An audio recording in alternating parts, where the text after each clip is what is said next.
Look at that, Scotty. You're not. And uh, so I pulled out Adam Sandler, and I'm doing The Wedding Singer. This is one of Adam Sandler's popular movies I've never seen. I don't know why, it just never popped out to me. And I got this movie from a friend of mine, Brandon, a couple years ago, but I still never watched it. And I told myself that if I pulled Adam Sandler's name out of, or when I pulled Adam Sandler's name out of here, I was originally going to do 10 at a time. I'm just going to do it all in a row, obviously. Splitting up here and there, but it was really just going to be 10 at a time. And actually, I did stop at 10. And then I did Close Encounters, stopped again, did Tombstone, stopped again, did Nicolas Cage. And now I'm trying to knock out some. But I said, when I pulled out Adam Sandler, this was going to be the movie I watched. I'd never seen it before. The only thing I knew from it was two lines from this movie. One, once again, something that could have been brought to my attention yesterday. And the other line, he's losing his mind, and I'm reaping all the benefits. Those are the only two lines. The only thing I knew what it was about. I knew it was about Adam Sandler being a wedding singer, obviously, falling in love with Drew Barrymore's character, but she's going to get married. I knew that, but other than that, and the two lines, that's it. And if you didn't know that this movie was set in the 80s, I did. But if you didn't know, as soon as you put it on, as soon as it starts playing, you hear the music, you see the clothes, you see the whole aesthetic, you're like, gee, I wonder if this takes place in the 80s. Because it's very much 80s aesthetic, 80s music, 80s pop culture references, just 80s. So I want to give props to Adam Sandler. He really pulls it off, and it's like, this was prime Sandman, all right? This was prime Sandman up there with Billy Madison and Happy Gilmore, Big Daddy. I would put Little Nicky, but a lot of people don't like that movie. I do. Mr. Deeds is another good one. I don't know if I have 10. I mean, I don't mind Pixels. Or the first Grown Ups movie, but I know they're not ones that are talked about in his top 10. A lot of people put out Reign Over Me or Punch Drunk Love. I've never seen them. I enjoy Click. But you know,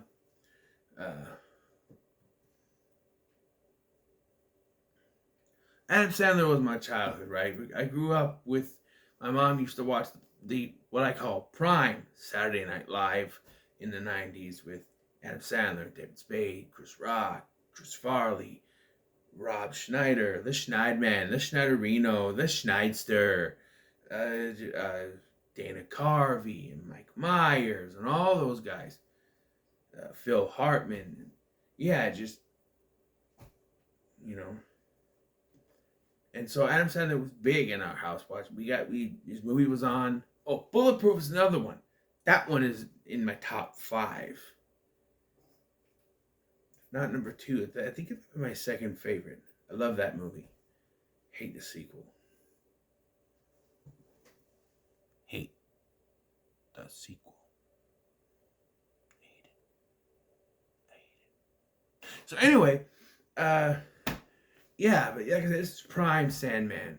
And as such, there's some good comedy and there's some good jokes. As with most of Sandler's movies, there's some logic issues. And yes, okay, I've watched reviews. A lot of people say it's dated with the humor.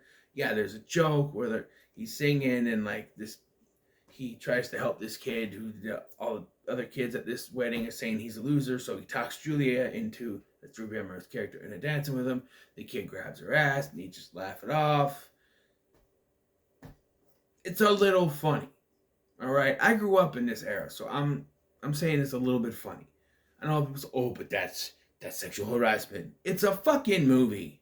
Get a sense of humor, or don't watch it. All right.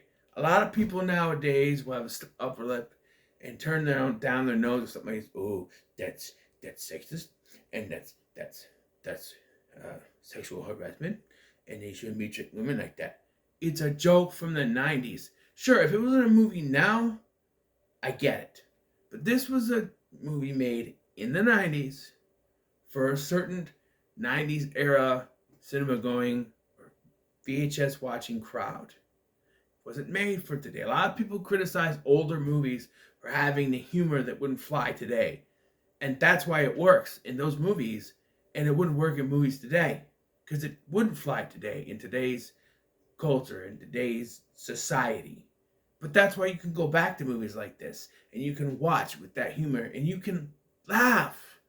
Laugh, people. You don't need to turn your nose down at everything. You don't need to be a prude. You don't need to wag your finger because you think something's politically incorrect in a movie that came out 25 some odd years ago. All right, was it 2022? I don't want to do the math, but it's 20 some odd years ago. Okay, 2018 is 20, 19, 20, 21, 22, 24 years ago. Came out 24 years ago. Just,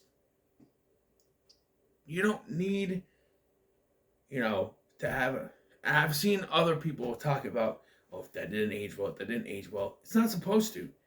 It's meant for the crowd of 1998, maybe into the late 90s, early 2000s kind of crowd. You don't like it, don't watch it. But it's a little bit funny. It's that kind of humor. There is a bit of that humor in here.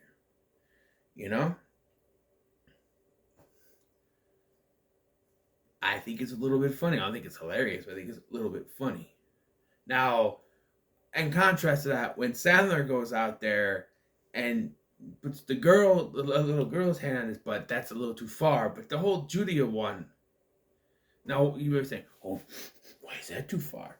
Well, because the kid did it to Julia, and Sandler puts the girl on his. So that's a little too much. But, I could see it either way. It's a little weird, but I think it's a little more weird when Sandler does it with the little girl. But that's a little too far. We didn't need that, but, And it has some Sandler regulars in the film. Alan Covert plays the best friend as he's been in other movies, and I like Alan Covert. I love Grandma's Boy. It's in my top comedies, and he's great in this too, as this sidekick character who's the guy who's always getting laid. He's dressed like Michael Jackson. He's the free-flowing best friend who at first is telling, hey, you can get laid, you can do all this, and then when he finally is like, I want to be like you, I want to get laid, and he's like, well, I'm not happy. I wish I could find someone. I'm not happy, You ever tell anyone I said that, though? Yeah, I'll go after you. And then you have the guy who played, I don't know if it was Jack or it was Frank, whichever one wasn't Norm Macdonald, the fat guy friend from, he's the one who's spraying the kid with the hose in Billy Madison. He's in this with the flock of seagulls haircut. Alexis Arquette, rest in peace, is in this, playing George. So I think he's still a man here, but he's kind of dressed like a woman, so I really don't know. Then again, it was that hairstyle back in the days. He's called George, and he kind of dresses like Boy George. I think that's the joke, and he keeps trying to sing, do you really want to hurt me? But everyone boos him all the time. I don't know why. He's not bad at singing. It's Sandler. My God, if you didn't know that Sandler could sing, he did some stuff on Saturday Night Live, but he did the voice like here he actually uses his singing voice, and it's great. He sings a version of what's the song? I don't remember what it was, but it's a very good rendition of it. I don't remember the song though that he sings, but it's a cover. He sings "I Grow Old with You," and there's the one where he starts out singing very nicely because he said he wrote half when he was going to get married, and then the other half, for some reason, he finished the song. He decided to finish the song after she broke up with him. So it starts out very nice and then gets very, very mean. I did laugh at that. I thought it was funny. And this goes without saying because this is obvious, but Adam Sandler and Drew Barrymore have great chemistry. They've been in other movies together. 50 First Dates, that's another one I didn't mention. 51st Dates, Blended. Then there's The Do-Over. Was she in that one? I don't remember. Uh, but she's been in other Adam Sandler movies, and they keep, you know, going on talk shows together too. So they obviously have a friendship, have chemistry and stuff like that. They married other people. He married, you know, Jackie, his wife, and she married Tom Green for about 2 minutes, and then she realized she married Tom Green and left.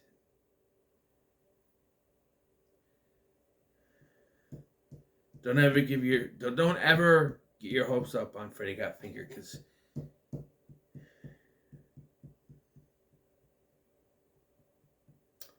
I don't know. I don't know.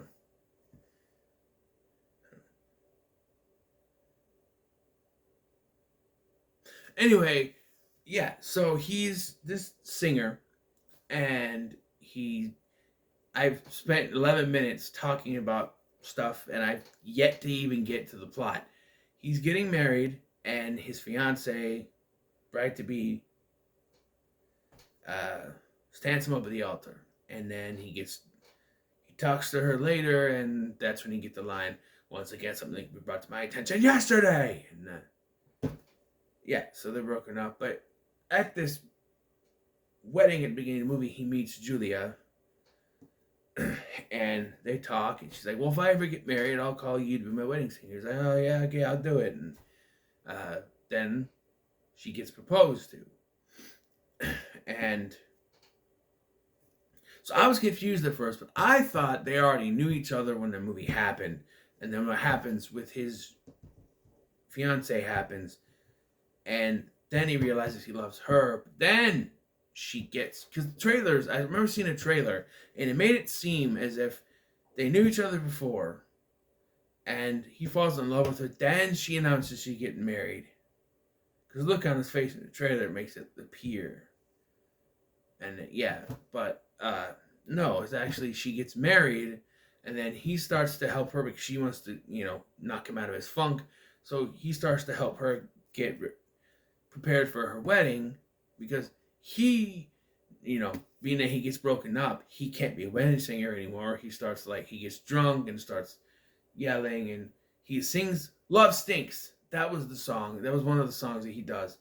Very good rendition. But he starts singing Love Stinks" at a wedding. And so he gets downgraded to bar mitzvahs. And that's when John Lovitz comes in as the new wedding singer for now. And then he does that song where he sings nice and then angry, and then he's losing his mind, and I'm ripping all the benefits. I do think it's funny that John Lovitz sings the Ladies' Night song, and then he would go on to be in Little Nicky, and that whole bird thing where that song plays in the background. That's funny. I'm sure they did it on purpose. I mean, Adam Sandler, but yeah. So yeah, she's gonna get married, but he's falling in love with her. You have Christine Taylor, Mrs. Ben Stiller herself, in this, playing the cousin, I think it said, her cousin, and she tries to date him, but obviously, it's very obvious he has feelings for Julia. She's getting married to a guy whose last name is Gulia, so her name would be Julia Gulia.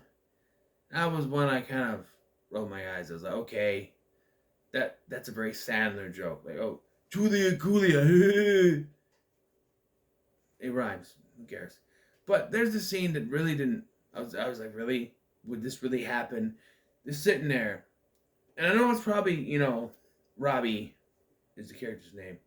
Adam Sandler's character's name. And he's like, whoa, would you look at that ass? And I think he's baiting him, but he fully grabs that hook and rides it around, because he basically tells this guy that he's cheating on his fiance, and he's going to continue to cheat on her even when they get married. And there's two things here.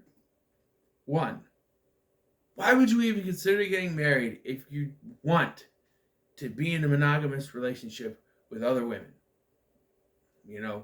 Why would you even want to get married? I've seen this in other movies and TV shows where guys get married, but he's hooking up other women on the side. Why do you want to marry this girl if you're gonna hook up with other women? It doesn't make any sense to me. It also doesn't make sense here. That's why I don't get drawn to rom coms, because a lot of the times that's the plot. Oh, she's gonna marry this guy, but this guy, our main character, falls in love with her, and the boyfriend's cheating on her every chance that he gets. So why is he trying to marry her?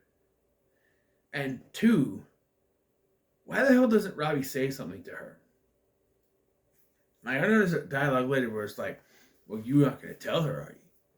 Why doesn't he tell her if he likes her, if it's not like, even if he wasn't in love with her, if he cares about her, he should say something, but he doesn't, which also confuses me because we have to have the plot keep going. And even later, he sees the guy with a bunch of women, and basically he's gonna, with them, and he still doesn't,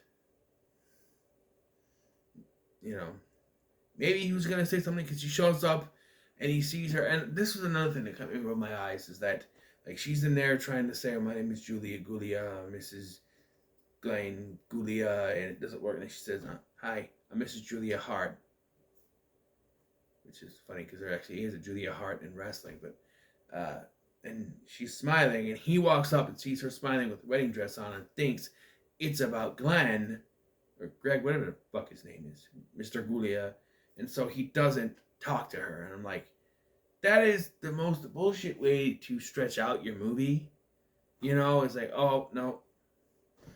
And what's more is that he goes home and his ex shows up, but he's drunk, so he passes out. Because he goes to the bar, he talks to Alan Covert, who talks him into going there. He comes back and he's drunk. They won't allow him to drink a bottle of alcohol that he brought with him. He's already been drinking it, so why didn't he just finish it before he went in? But I don't know. And then it's a confrontation. He goes to talk. He decides to leave. Go home, and that's where his ex is there, but he passes out because he's drunk. And when Julia shows up the next day, realizing she wants to be with Robbie, the girlfriend shows up and answers the door in her underwear. But nothing happened, but Julia thinks there is. So now she wants to elope with her fiance, who's somehow excited. And then he finds out, like, he's singing and stuff, and he's like, "No, you know what, he's singing at Rosie's wedding, who's the elderly woman he teaches the songs to, which, okay, he's a wedding singer again? Okay. How did that happen? Did we miss a scene? Because he was doing bar mitzvahs and now he's singing at Rosie's wedding. Maybe he promised her. I don't know. But he decides he's got to go get her. And just as he's leaving, that's when Christine Taylor's character comes in and says, "Oh, I tried to stop her, but she's getting married and going to Las Vegas." So he books a first-class ticket to Las Vegas and somehow doesn't think that maybe it's the same plane. Does he think they went earlier? He doesn't even think about it. And he's in first class where Billy Idol is, and he's telling Billy Idol about what happened and all the other people in the first class too. And then one of the stewardesses, flight attendants, comes in and says, "Oh, there's this guy who wants me to join the Mile High Club." And what I did laugh, because he realizes that it's Gulia, and what I did laugh is there's this elderly woman there who's like, "What's the Mile High Club?" And Billy Idol just looks at her and goes, I'm like, hey, Billy Idol wants some grandma ass. Can't even say with a straight face. But yeah, so he sings the song, "I Want to Grow Old with You." And I do like it's funny because Gulia, I can't remember his first name. Gulia tries to stop him and he gets pushed by one cart. "Sorry, I have to serve the people the drinks." And then he tries to go to the other side, and Billy Idol is there. And then they say, pushes him back. And then, so then they end up getting together and they kiss, and it switches to the wedding, where now Steve Buscemi, who had one scene earlier in the film, is now singing as the wedding singer. I'm like, wouldn't it be more sense if it was John Lovitz? Because we didn't establish that character got fired or anything, or did he? Because was there some scene missing where he got fired and then Robbie got his job back, but now Robbie's getting married so he can't sing and you have Steve Buscemi? I don't know. But, yeah, that's how it ends. And I enjoyed it. I overall, I thought there was some good acting, some jokes made and not aged well, but, you know, you have to look at it as a movie from the 90s and just laugh, okay? Don't turn your nose at stuff like that. I said it earlier. And yeah, I thought this was pretty good. So, next.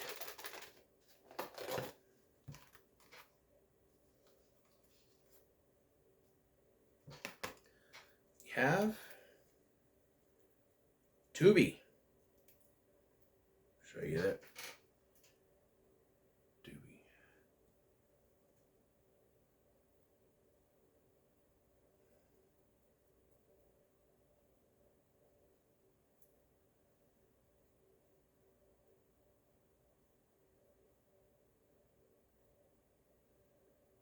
I'm just thinking, because I could use my last mulligan,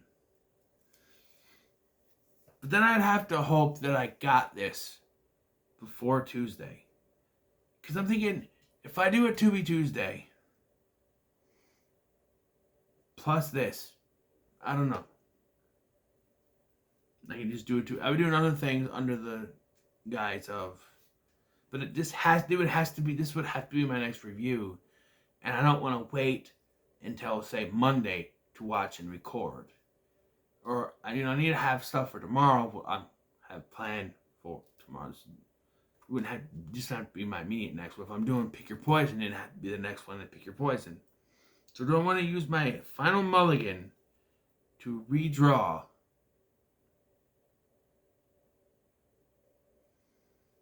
Hope I can get this by Tuesday.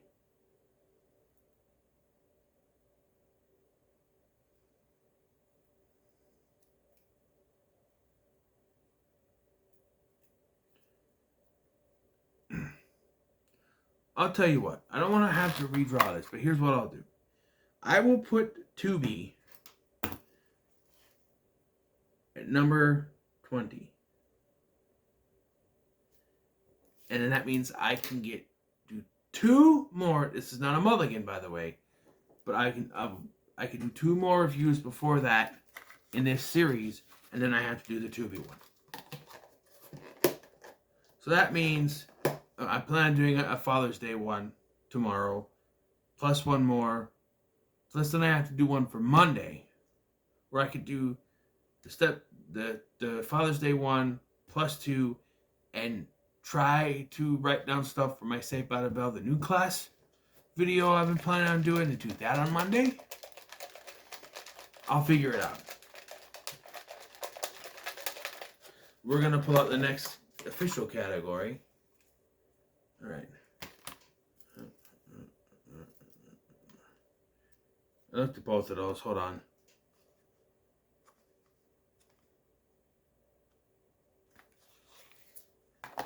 Let me restart. Let me redo that. Because I looked at both of those before I... Damn it.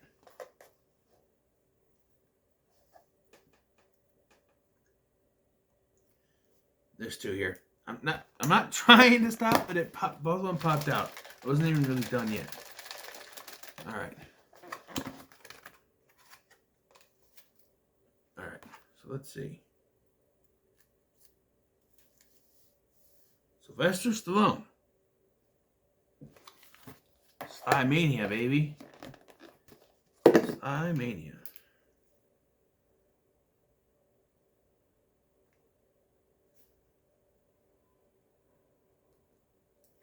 I'm probably done recording for tonight anyway, but because it's after midnight. So Stallone will be the next one. I'm not exactly sure what I'm doing. I'll have to look. I don't know yet. But anyway, So what are your thoughts on The Wedding Singer? Let me know in the comments below. Make sure to like, share, and subscribe. Thank you for watching. I've been Scotty, and I'll see you in the next one.